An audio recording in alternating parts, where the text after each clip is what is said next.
Hello everyone, and welcome to Art Chat. I'm Marge Lee, and today we're in Periwinkle chatting with artist Linda Gardell. Welcome, Linda. Thanks for having me. Well, we're here in your kitchen, which is great fun because you've transformed your kitchen into a work of art. Tell us about your cabinets. Well, they looked so blah before, all white. I decided that I wanted to put something Florida-like, and to me this color, the palm trees, were Florida. It's great because fun. Up north you really don't use those colors. Exactly. At least I Exactly didn't. so. And what kind of paint is that? Is that acrylics? Well, it is acrylic on top of some base. There was a worker that came here and he did some painting and he left me with his primer. Okay. So I sanded and primed and then painted. Well, it's great fun. Now let's step over to this cupboard right here, because inside there's a little surprise, right? Mm-hmm. So let's reveal it. You open that one, I'll open this one. Now let's talk about what we're seeing right at the top. And that plate, it was done by my grandfather, and it's a China painting. When he was doing that, he was a pastor. He had been an artist in Italy and then went to Chicago, worked for Marshall Fields and did murals for people's rich homes. Uh-huh. And then became a pastor and had to give most things up. He didn't have the time. Uh-huh. So he did China painting. And I still have his box with some of those are not that one, but some of them there that really are old looking. This looks old. They're so old. They must be nearly 100 years old. Goodness. But I used some of them in my China painting. That is so fun. Now this was also your grandfather's? Yes. He was very talented. He was extremely talented. And then what are we looking at right here? Well, these are my father's carvings. He worked for General Motors, but on the side, he was a wood carver. That's and very he did some very fine, very fine beautiful work. Very beautiful. Your whole apartment is filled with your work, and it's really fabulous. Let's start with this engaging little piece on the table over here. Lead the way. I have not worked in pottery very much. Uh-huh. And thanks to June in the pottery room, who showed me how to throw a pot, although I've done other throwing because I had to teach a sculpture course when I taught. Mm-hmm. But I would always have somebody who was really experienced come in and show them what to do. Uh-huh. Now when you say throw a pot, not everybody might be aware what that means. What are you talking about? You have a potter's wheel that spins around and you center the clay, and then you press your thumbs or whatever. Some people have different methods of doing it, press and bring the pot up. And this part of the fish and the head, I did two pots, put them together to make the fish. So these guys were done on the wheel, or right here, and then this is put applied. them together. Yes, that's applied. This is applied in the fins. Very and the idea came from where the guys play pool. There's a metal fish there that I thought, well, I want to try something like that in clay. And fish is a theme that you often explore. Behind us we have other examples. Let's start by talking about this one in the center. Tell us about this painting. Well, that was done when I first came. We went to Marie Selby Gardens.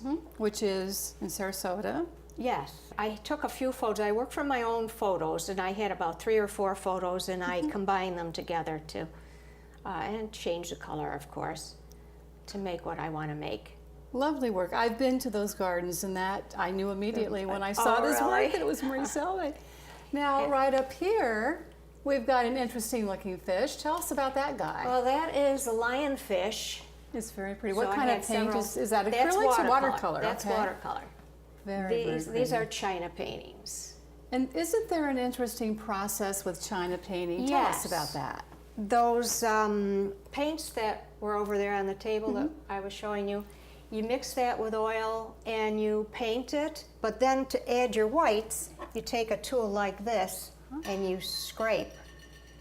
Interesting. So all the lines and outlines that are in white are done with this tool, just scraping the paint off. Unlike sometimes the artist will paint with white. And in watercolor I learned not to use white, and then in China painting I don't use white. These are very fun. These fish all seem to have personalities. I'm looking at this guy up here. That's fun. Oh, yes. They I all love have- aquariums. There's also right behind you another fish. That was So- from some aquarium. I think the one in Niagara Falls, New York. There's a beautiful aquarium there. We should tell viewers that art has been your career. You were an art teacher. I was an art teacher. You even paint chairs. Yes, And- I'm going to paint more colors on those Tell, chairs. 'cause they tell were our so- friends and neighbors what you've done with these chairs. Well, It's they quite- were so New York. They were dull. I mean, browns and grays and colors like that are used in New York, but you get to Florida and everything's colorful and yellows and that blue that's on the wall. And so I decided to change it. And So you I'm painted in adding. the studio. Every so often I add a streak, and I'm going to add some more. Spoken like a true artist. Linda, let's talk about other themes in your work, because when I look at this wall, I see your peaceable kingdom theme. Talk a little bit about Now, that. that's one of my favorite themes. No longer will there be any curse from Revelation 22, and I'm looking forward to that. Those of us who, who believe in Jesus, and I've painted quite a few of these. That's one of my favorite themes. The more you And- look at this, the more you see. Because we've got all these wonderful little kitten here, little squirrel, birds. It's quite fun. I'm especially fond of this one. Talk about this work That's my favorite painting. and why. I can't even explain why, except that it just, sometimes a painting just works.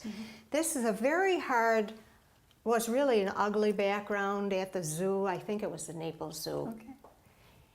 And somehow I didn't get too picky and try to show every rock and line, and I made it kind of sketchy, and it worked with that particular animal.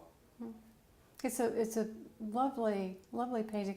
And the medium here is what? Is That's this watercolor. watercolor? Yes. Watercolor. You also do a lot of foliage studies, plants, gardens. It's very evident in your work. And then the larger work over here is intriguing. That's another peaceable kingdom. Yes. There's a zoo in Orlando that I photographed the crocodiles from. This is an interesting work that you're working on. Talk a little bit about that. Well, let me just move him. I Okay. found both of these outside on the sidewalk. Ah. A little dead. Something even in death is beautiful. And you've really Beautiful captured and the death. colors just beautifully. But you also work with people. And this is I love interesting. people here at Shell Point and their dogs. I just can't resist doing. I have several of people and their dogs. Well, this has been That was fun. such great fun chatting with you and being. It's been fun talking to you, too. Being here. Thank you very much. Oh, you're welcome. And thanks to all of you for being here with us. We'll see you again soon on another Art Chat. Bye-bye.